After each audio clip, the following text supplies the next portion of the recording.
Dans cette vidéo, on va commencer à rentrer dans le vif du sujet parce que je vais te présenter les conteneurs avec les sections et les colonnes de façon à pouvoir créer la structure de ton site internet.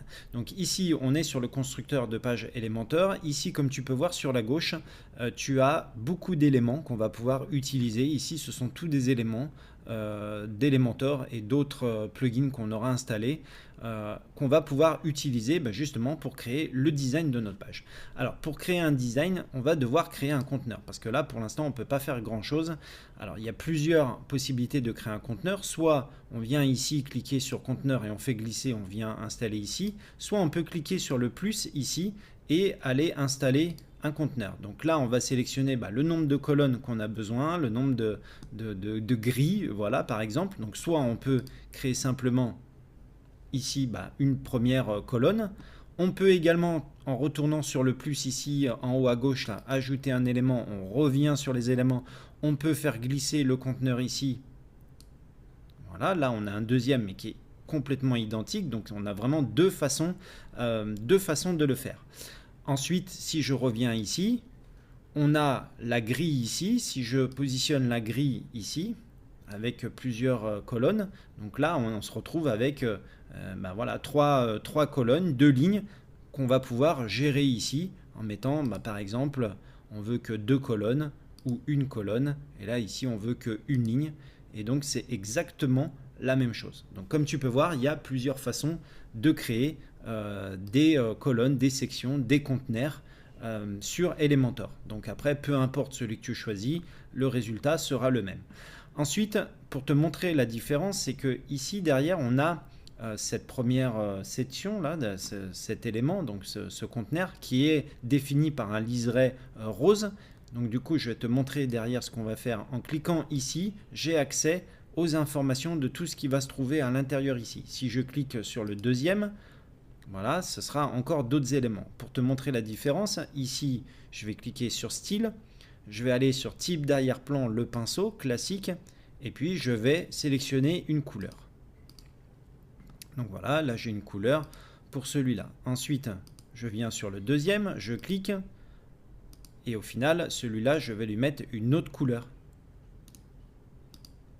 Voilà, et encore sur le troisième, voilà, pour te montrer, classique, et donc là je viens sélectionner encore une autre couleur.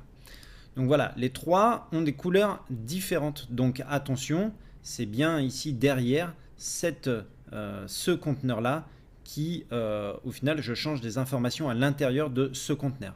Maintenant, pour te montrer tout ce qu'on peut faire, je veux rajouter à l'intérieur un autre conteneur. Donc là, quand je fais glisser, tu vois, il y a un espèce de liseré qui arrive.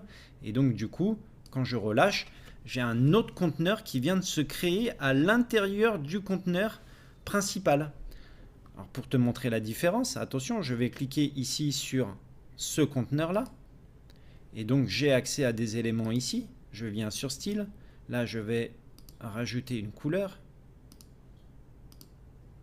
voilà, et là tu vois bien la différence entre le conteneur principal qui est derrière où on avait mis rouge, et là tu vois bien la différence avec ce conteneur là où j'ai mis à l'intérieur jaune. Alors pourquoi on peut faire des choses comme ça? Parce que par exemple on pourrait avoir à l'intérieur du premier conteneur deux colonnes, et donc du coup pour ce faire, encore une fois, plusieurs possibilités. Soit ici je fais un clic droit et je fais dupliquer, voilà, soit je peux encore rajouter un conteneur ici en le faisant glisser, voilà, et j'ai un autre conteneur qui vient ici. Alors on va enlever celui-là, là je peux faire un clic droit, effacer, et là je vais faire dupliquer. Comme ça on a la même couleur sur les deux. Donc comme tu peux voir, maintenant j'ai deux conteneurs à l'intérieur d'un conteneur principal avec une différence de couleur. Alors après, ce qu'on peut faire, c'est qu'on peut gérer les conteneurs. Soit on a la possibilité de les mettre comme ceci, l'un en dessous de l'autre, soit on va dans le conteneur principal.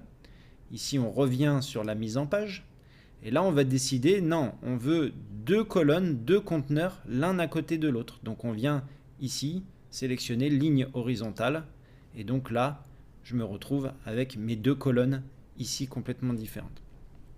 Donc là, on est à l'intérieur de ce conteneur principal. Et encore une fois, on peut multiplier la chose plein de fois. On peut rajouter conteneur et on peut mettre deux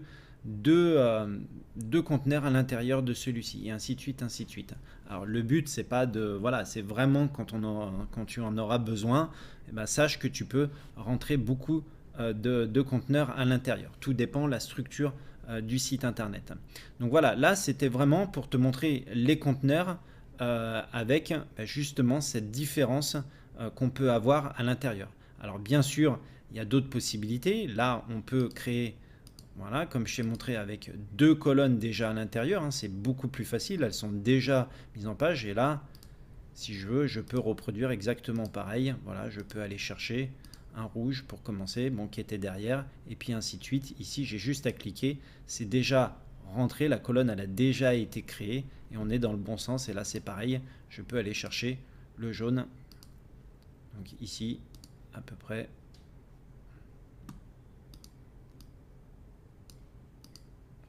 Voilà.